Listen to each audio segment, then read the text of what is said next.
Namaste and a warm welcome to everyone. I am Pradap Lakshmanan, Principal Solicitor at TN Lawyers and Immigration Consultants based in Brisbane in Queensland, Australia. We wish to share certain information on recent changes took place in student visa regime in Australia.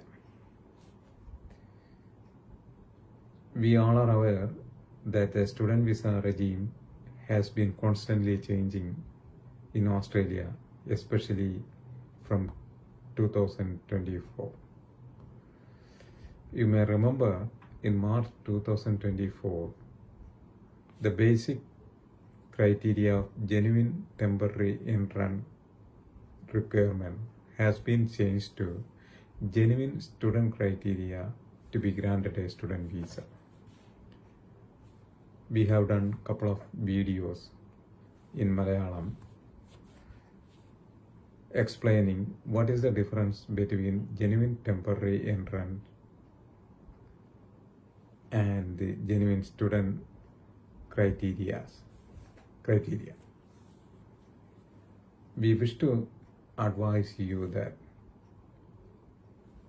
the changes took place in March has burdened with the prospective students or applicants from overseas as well as onshore or in Australia with the heavy documentations needed to get granted student visa. This is intended to improve the quality of the education and also the system should not compromise with any kind of quality that is being attached with the Australian education qualification frameworks. Thereafter, in July in 2024, there has been certain changes took place, and the main changes took place at that period was that the subclass 485 visa holder who is in Australia is not eligible for applying for another student visa while onshore. Similarly, if you are coming in Australia on a subclass 600 visitor visa, you will not be eligible to apply for a student visa when you are in Australia. Earlier it was possible, but from July 2024, you are not eligible to apply for a student visa if you are coming in Australia on a visitor visa. And the latest change that came into being from today is mostly affected by the onshore students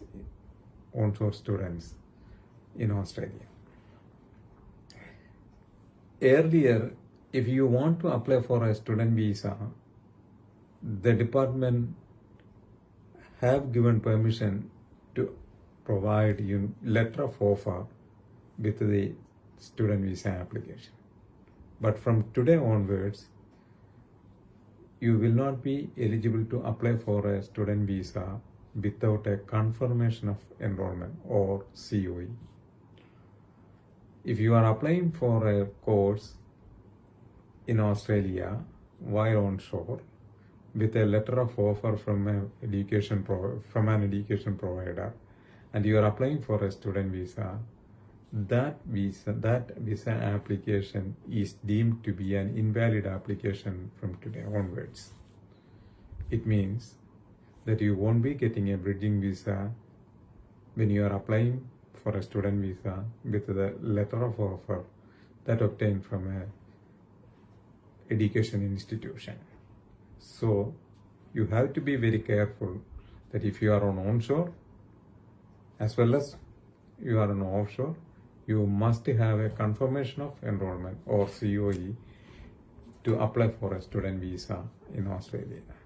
So in case you are applying for a student visa with a letter of offer and your application being notified and you will be notified that your application is an invalid application. Hence, if you don't have a valid period to stay over in Australia in the current visa you are holding, then you would be in trouble.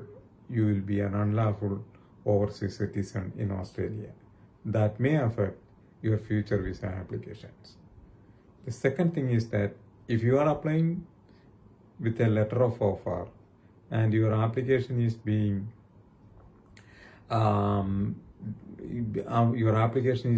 sent back to you with the information that it is an invalid application, you are not permitted to appeal against that invalid application decision. It is not a decision, that notification, at AIT or at any other level. So you have to be very careful that if you are in Australia and if you are on a student visa and if you want to continue your education in Australia after the expiry of the current student visa, you must get a valid COE or confirmation of enrollment before applying the student visa. Otherwise, there might have been a chance that you may be an illegal overseas citizen in Australia. So to avoid such kind of embarrassment situations, you have to be very careful that you have to obtain a confirmation of enrollment, valid confirmation of enrollment from the education provider before you apply for the student visa while in Australia. So this is the main change that has been taken place in Australia for the onshore student visa applicant from today onwards. If you have any doubts or if you need much more information on this new student visa regimes, please contact us. Our contact information: TN Lawyers and Immigration Consultants, 34 Central Street, Forest Lane, Queensland 4078. Our phone number 0401866578. Our email ID info@tnlawyers.com.au. I will repeat one more time: info at TN, T for Tango, N for November, TN Lawyers, LAWYERS.com.au. Please email us or give us a call for more information. Thank you.